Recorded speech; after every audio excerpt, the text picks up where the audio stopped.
Peggy 18.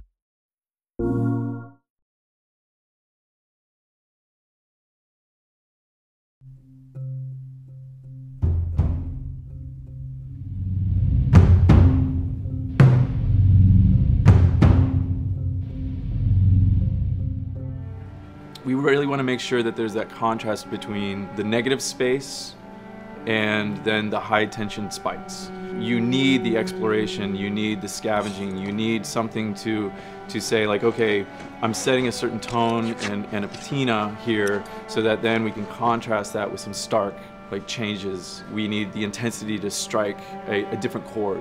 That only works if you have the negative space to play off of. We wanted you to be forced to make some choices in the world that showed how depleted the resources were. You know the drill. Look around, see if there's anything we can use. And we really wanted to give you a reason to go explore this space. It's like, well, you need to look for supplies that will help you survive another day in this world. Throughout the world, the player finds all sorts of different pieces of items, such as rags, alcohol, bits of broken blades, bindings, and you can combine these together in different ways in order to create items that are useful for surviving in this world.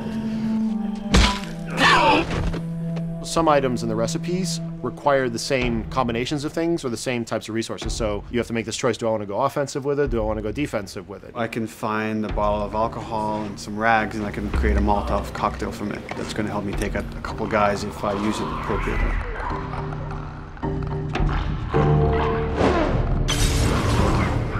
Or I could use those same ingredients and craft a medkit.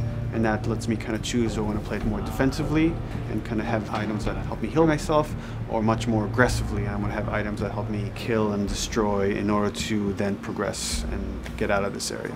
Molotov and medkit are not the only ones that have these interesting overlaps. You can craft a shiv out of a binding and a blade so that you can sneak up behind somebody and take them out more quickly and more quietly, or it can be used to jimmy open locked doors. So you are expending a binding and a blade in the hopes that there's going to be something awesome on the other side of that door. Or you could craft a melee upgrade. So you might have some nails that you've picked up or a pair of scissors or something. You're going to be able to use bandages and use these things to attach them to the 2x4. So now you've got a more powerful melee weapon. This is something you're going to be able to run and take down an enemy in a single blow. Alternatively, you can use those same type of nails to make a bomb. This is something you can place in the world and they're going to be able to trigger it. Since resources are limited, you stealth past an encounter, you're not getting the stuff that was encountered. Not just the stuff off the guys that you would have taken down, but also in terms of what's in the environment for you to scavenge.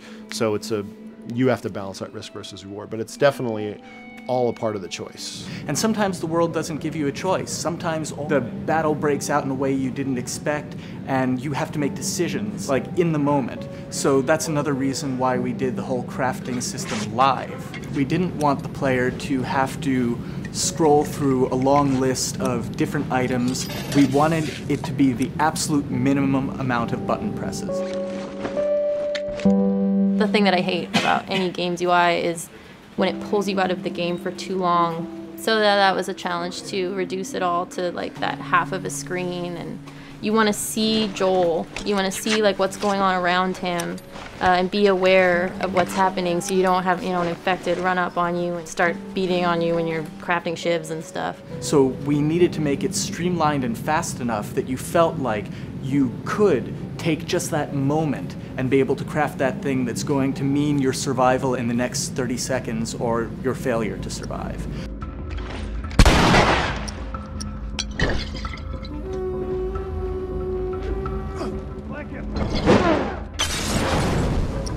The brutality of the encounters is allowing us to reach into the tone of the survival aspect of the game. When something comes up in their way, whether it's a human or infected, then Joel and Ellie, you hear them whisper to each other and you see their animations change. Everything, their whole demeanor reacts to the scenario in front of them. And that's the same feeling we want you to have when you're holding that joystick. It's just like, oh, okay, what do I have in my inventory? How many are there? Where are they at? Locate them and try to figure out, okay, what are we gonna do?